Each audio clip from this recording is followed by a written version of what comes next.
Joining us now on the line is Joe DiGenova, our legal analyst, former U.S. attorney for the District of Columbia, an all-round fine fellow. Joe, how are you this morning? I'm great. How about you guys? Well, I got questions. For you because, the last couple of times you've been on, you have been hinting there may be another shoe to drop in Benghazi. For those who don't know, Joe represents some of the whistleblowers in this case, as does his partner in life and his law partner, Victoria Tunsing. So, Joe, is there anything new that you want to tell us about Benghazi? All I can tell you is that people are coming out of the woodwork from both active and retired areas of government service. I'm not going to be more specific than that. And in fact, what's happening is the Benghazi phony scandal, as the president and his minions have called it, is actually growing quietly behind the scenes because now major networks, at least two, are fully engaged in deep stories trying to uncover more information, and we are being helpful.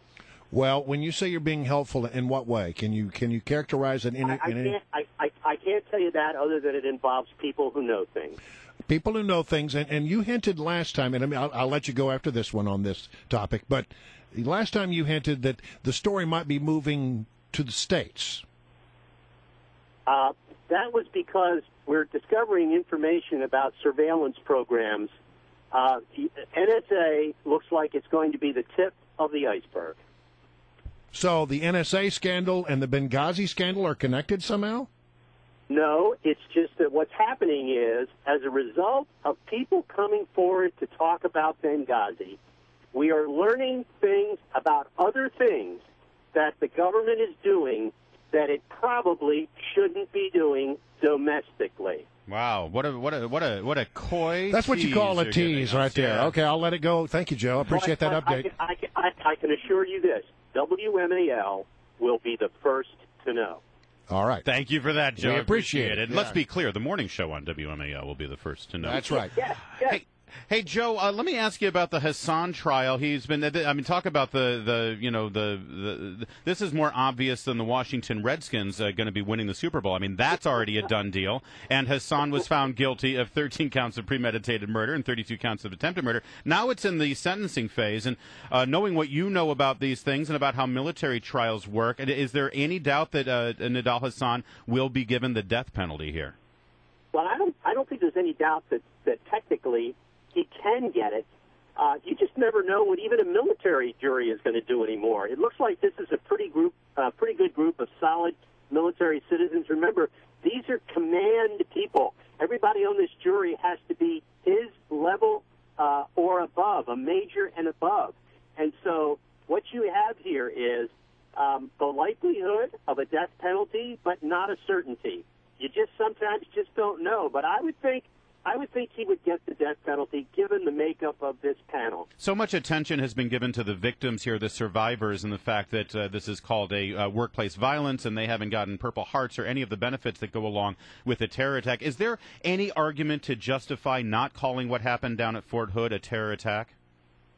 No, the only argument that can be made is to protect the beliefs of the president and the people around him and in the hierarchy of the Pentagon who have done everything they can to prevent calling Islamic terrorism. I think the president's position is an embarrassment, and as commander-in-chief, for him to allow this to continue to be called workplace violence when all he has to do is call the chairman of the Joint Chiefs of Staff, Mr. Dempsey, and say, end this today. I want these people to get their benefits. I think it's quite startling that the president hasn't done that.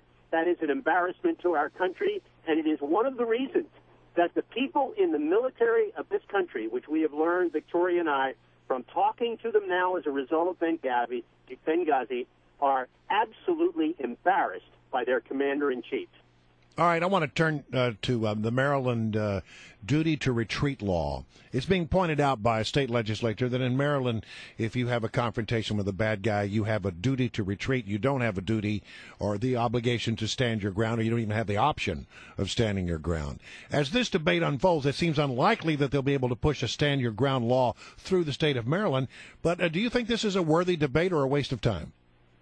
I think it's a worthy debate. I think it's always important to discuss individual liberty, particularly in the area of the Second Amendment.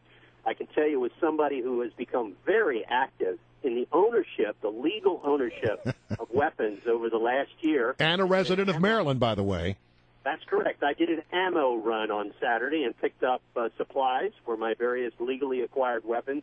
I think it's a good debate. I think, obviously, it's not going to happen. The Maryland State Legislature is a collection of fools and knaves, mostly Democrats, and they do very little in the interest of the people of the state of Maryland. They will not touch this. As you know, you've been following the stories about the corrupt chairman of the committee on the judiciary in the House of Delegates in Maryland, this guy Valario. What an embarrassment! If you think that kind of gun bill is going to come out from that screwball, you're really whistling past the grave. All right, Joe DiGenova is our guest. He's a legal analyst, of course, and the U.S. Attorney for the District of Columbia, former U.S. Attorney for the District of Columbia. Joe, I heard somewhere that you're going to be golfing with Joe Pesci this weekend.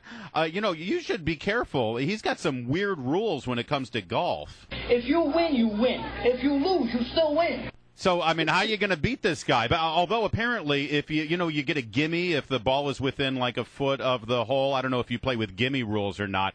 But Joe may come over to you and say, "I think you should give it to me." And I think you better, Joe. We have a set of rules. They're called the Joe and Joe rules when we play golf, and that is we play by the official PGA rules. And Joe is not only a wonderful golfer, he's a great guy, and he has a great tournament to benefit the Children's Hospital in his area, and that's what we're going up there for. So how did you get to know Joe Pesci? Joe was a client. Many years ago, we represented him in some civil litigation in California, and as a result, we got to be very good friends, and our affinity for golf brought us closer together, and I'm going up for a week of golf with Joe. Wow, that sounds like a blast. You need to be able to get some on-the-record stories that you can tell us, or you can get some off-the-record stories and just attribute it to a very short, very funny, and weird Italian-American actor, and then no one will know who you're talking about. I can tell you this. There is no better person in the world to play golf with than Joe Pesci. Plus, you can get on any course in the world. Yeah. Oh, I believe I guess it. that's true. That's Probably a blast. so. All right, Joe DiGenova, always great to have you, and have fun with Joe Pesci. And it's great that you're doing a golf tournament for charity. Good for you. Thanks, guys.